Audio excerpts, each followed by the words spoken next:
Hello viewers, आज हम पढ़ेंगे बंगाल के गवर्नर। प्रथम काल कब से कब तक था? 1757 से 1760। First time during the war of Plassey. द्वितीय काल 1765 से 1767। इसके काल को दो भागों में विभाजित किया गया है। पहला काल 1757 से 1760 first time during the war of Plassey means इसने प्लासी के युद्ध में अपनी महत्वपूर्ण भूमिका निभाई। और दूसरा काल 1765 से 1767 साधारण क्लर्क से इसने शुरुआत की थी, किंतु इसकी बुद्धिमत्ता के कारण ब्रिटिश शासन प्रभावित होकर इसको क्लर्क से गवर्नर बना देता है बंगाल का। ठीक। द्वितीय कर्नाटक युद्ध में आर्काट का घेरा डालकर इसने फ्रांसीसियों की योजना पर पानी फेर दिया।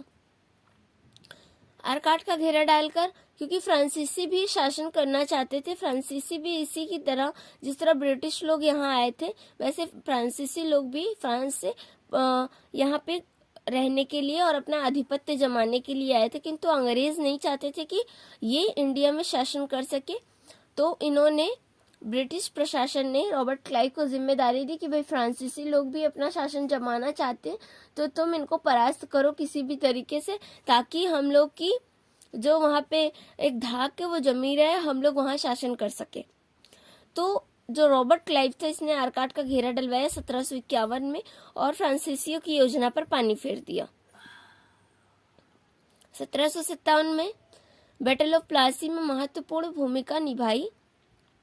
किस तरीके से निभाई अब हम ये बताएंगे, क्योंकि वहां पे जो शासक था बंगाल का राजा, उसने इसके कुछ साथियों को बंधक बनाकर काल कोठरी में बंद कर दिया और कहा जाता है कि उस कोठरी को आग लगा दी गई, जिसमें कुछ लोग मारे गए, जल करके उनकी मृत्यु हो गई। और जो बचे वो रॉबर्ट क्लाइव के पास आकर के बताते हैं कि रॉबर्ट क्लाइव, हम लोग के साथियों को किसी ने बंधक बना करके राजा ने मरवा दिया, और उसी में उस काल कोठरी में सब लोग मर गए।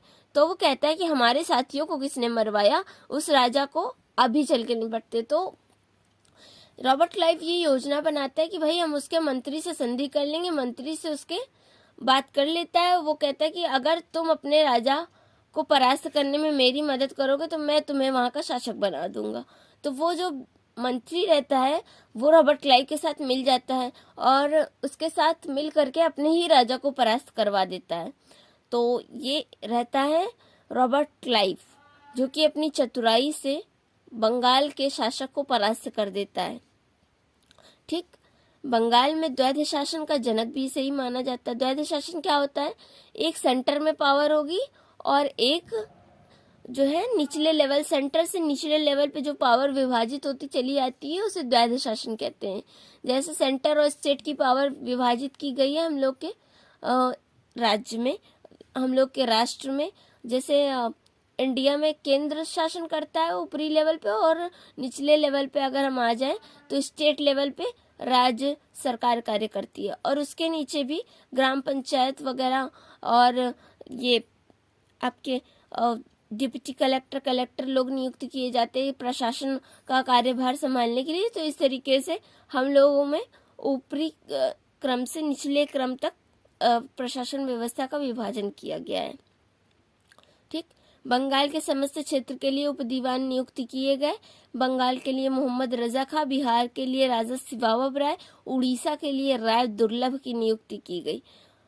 तो अभी तक किसी ने ये कार्य किया नहीं था कि हम दीवान या उप दीवान नियुक्त करेंगे।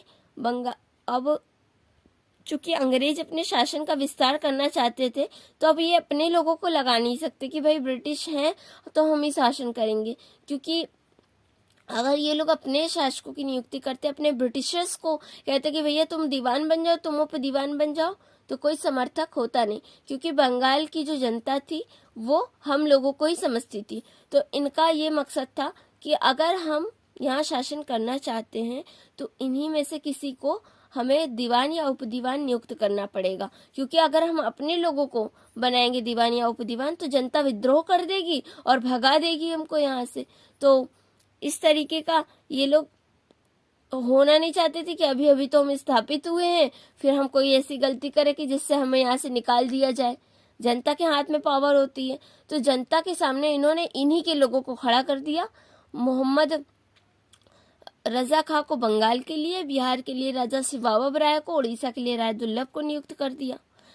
इस तरीके से इन्होंने अपनी शासन व्यवस्था को विभाजित कर समस्त क्षेत्रों के लिए इस तरीके से प्रशासक चुने, ठीक, और शासन किया, कर वर इकट्ठा किया और उसी से अपनी सैलरी बढ़ाते रहे, ये लोग अपना खजाना भरते रहे और हम लोगों को लूटते रहे अंग्रेज।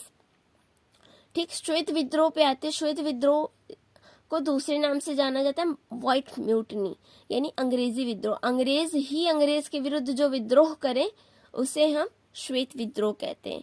फर्स्ट एरा ऑफ क्लाइव, देखिए ये जो इराज हैं ये ऐसे टाइम पीरियड को व्यक्त करते हैं जबकि कोई गवर्नर जनरल या वायसरॉय ज्यादा प्रभावी हो। तो हमें ये सब याद रखने की जरूरत है। अगर फर्स्ट एरा की बात करें तो एरा ऑफ क्लाइव आता है, सेकेंड एरा की बात करें तो कैनिंग का आता है, थर्ड एरा की बात करें तो वो रिपन का आता है। ठीक, तो रिपन को सबसे उदार शासक भी कहा जाता है और रॉबर्ट क्लाइव को सबसे चातुर्य बुद्धि का भी माना जाता है। कैनिंग अपने ब्रिटिश सरकार के फायदे के लिए हम लोग के राज्य में आकर के हम लोग के राष्ट्र को एक तरीके से गलत तरीके से उपयोग कर लोगों की संपत्ति का दोहन करता है। और अगर हम बात करें श्वेत विद्रोह की तो 1766 में श्वेत विद्रोह हुआ था। ये इम्पोर्टेंट पॉइंट है, आपको नोट करना चाहिए। ठीक, 1765 में कौन सी संधि हुई? इलाहाबाद की संधियां अवध के नवाब शुजाउद्दौला और मुगल सम्राट शाह आलम द्वितीय के साथ।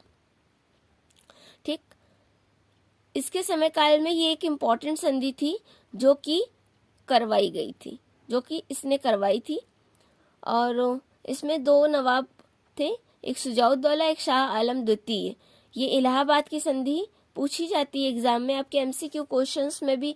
बीए नई शिक्षा नीति के तहत एमसीक्यू क्वेश्चन पॉलिटिकल साइंस में भी पूछा जाता है रॉबर्ट क्लाइव से रिलेटेड, और हिस्ट्री में भी इसके कुछ पॉइंट्स बनते हैं जो कि इम्पोर्टेंट है। तो ये जो एमसीक्यू, ये जो बुलेट पॉइंट्स बने हुए हैं, अगर आप इसको याद कर लेते हैं तो इससे आपको मार्क्स में कोई भी अगर आपको टॉपिक से रिलेटेड कंफ्यूजन होगा तो वो दूर हो जाएगा और इससे मार्क्स भी सही से मिलेंगे। ठीक, तो इंग्लैंड जाकर आगे क्या होता है कि जो रॉबर्ट क्लाइव रहते हैं इस पर कोई इसकी ही जो शासक दल होता है, ब्रिटिश प्रशासन होता है, आरोप प्रत्यारोप करता है, जिसके कारण ये क्षुब्ध होकर इंग्लैंड चला जाता है और वहां जाकर ये आत्महत्या कर लेता है। तो ये था रॉबर्ट क्लाइव। आगे हम और भी गवर्नर्स के विषय में पढ़ेंगे और गवर्नर जनरल और वायसराय के विषय में पढ़ेंगे। अगर आपको मेरा वीडियो अच्छा लगे तो मेरे वीडियो को लाइक करिए, सब्सक्राइब करिए चैनल को और बेल आइकन ज़रूर से प्रेस कर लीजिएगा, जिससे आने वाली वीडियो की नोटिफिकेशन आपको टाइम टू टाइम मिलती रहे।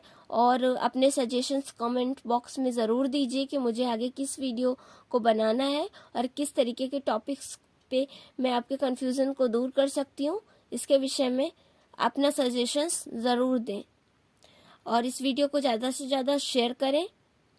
Thank you for watching this video.